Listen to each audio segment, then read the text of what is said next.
Деновиве Природонаучниот музеј прославува 50 години од својата работа и постоење. По тој повод, тој ги отвори дел од постојаните музејски изложби. Ние се наоѓаме во делот од палеонтолошката, петрографско-географско-минеролошката изложба, во која се изложени експонати кои се карактеристични за геата на Македонија. Покрај палеонтолошката и геолошката изложба, во музеот се наоѓаат уште уредени и ботаничката изложба, ентомолошката изложба, изложбата на безарбетници, а во салата за тематски изложби, изложбата на водоземци, влекачи и риби. Во овие изложби воглавном се прикажува живиот свет што ја населува нашата република, најкарактеристичните животни и растенија кои што се јавуваат во нашите карактеристични биотопи, реките, езерата, македонските планини, нарочно Шар планина и другите карактеристични биотопи. Со што се карактеризира флората и фауната во Македонија? Таа се карактеризира со тоа што во незе се јавуваат многу интересни форми што во другите краишта во Балканскиот полуостров ги нема.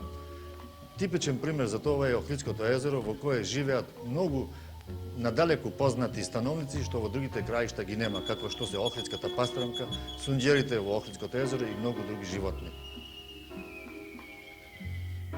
Сакаме да ги поканиме младите гледачи на телевизијата во посета на Природонаучниот музеј, во запознавање со новите музејски изложби. Затоа повелете.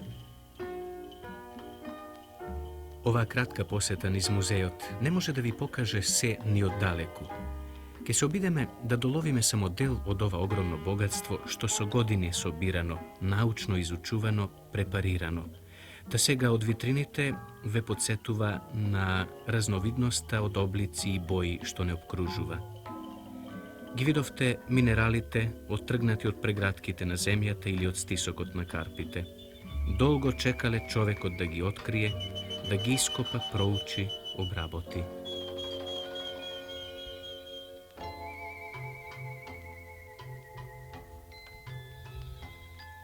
Три стакла, наредени едно за друго, а на сите три заедно се насликани предамнешни предели, да се добила една длабочина на пределот, како да стоиш на некој брег и гледаш кон изминатите векови. Тоа се ерите од развитокот на земјината топка со сите карактеристични растенија и животни. Ке препознаеш некаде предедо или близок роднина на денешниве диви или домашни животни, а истовремено ке те изненади неговата големина, неговиот застрашувачки изглед.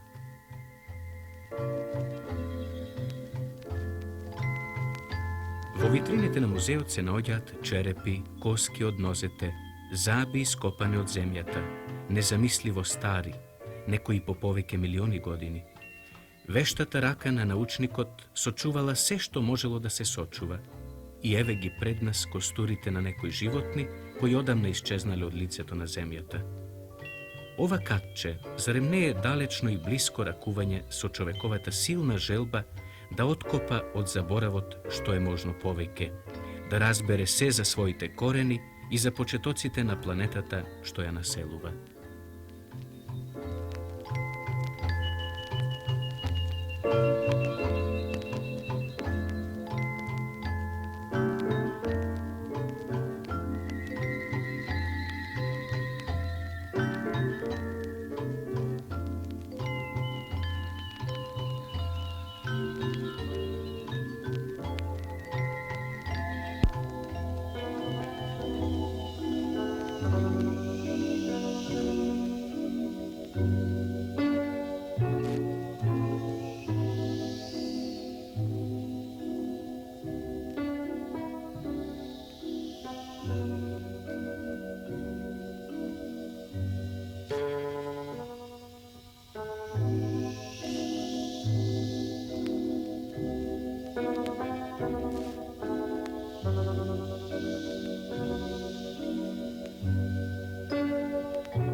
И растенијата го заземаат местото што заслужено им припаѓа.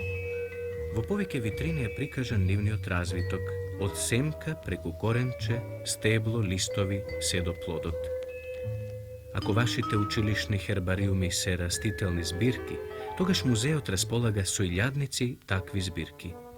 Нивните имиња, семејствата на кои им припаѓаат, местата на кои ги среќаваме, се е запишано во учебниците.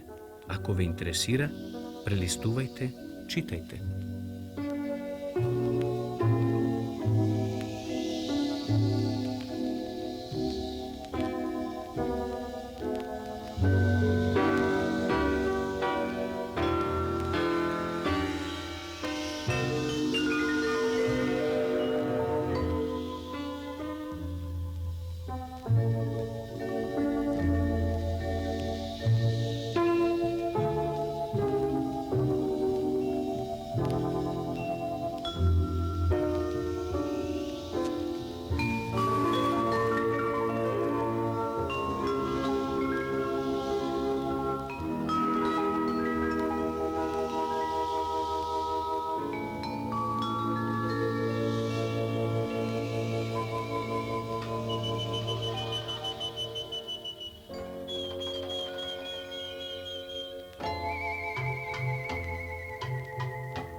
Инсектите исто така се застапени. Ке се зачудите колку сродници имаат бумбарите, пеперутките, тие мали летачи со провидни или разнобојни крилца. Овде завршил нивниот лет, цупнати на белото пано и прицврстени со иглички. Тие ќе живеат многу подолго отколку надвор, раскажувајќи ви за себе, за своето име, градба, особини.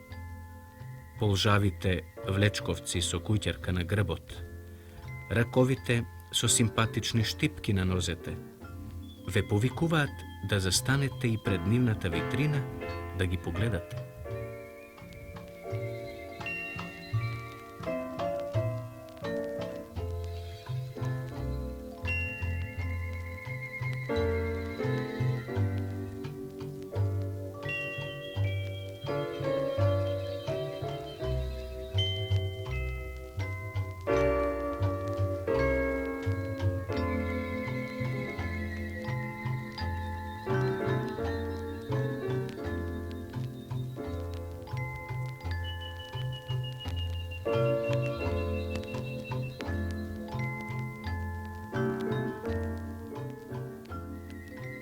И овде има ретки примероци, например најголемата пастрамка што досега е уловена во Охридското езеро.